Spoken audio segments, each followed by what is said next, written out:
नैना रोवेला रोजाना राजा हो, जब से गईला लुधियाना राजा हो।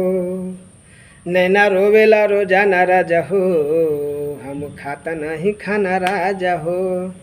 एक जानी बीरा में अपने सैया जी से कैसे फोने पे बतियावा थी, अपन कष्ट दुख दर्द सुनावत हई। आप लोग सुनी जा, हमारे वीडियोया के धक्का मत मारल जाई, आप लोग जरूर सुनी जा। जब से गई ना लुधियाना राजा हो, हम खाता नहीं खाना राजा हो। काम कर गई ना कर खाना हो, मन लागे ना रोजाना राजा हो।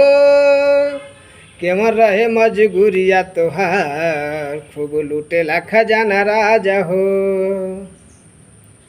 जब से गईला लुधियाना राजा हो, हम खाता नहीं खाना राजा हो।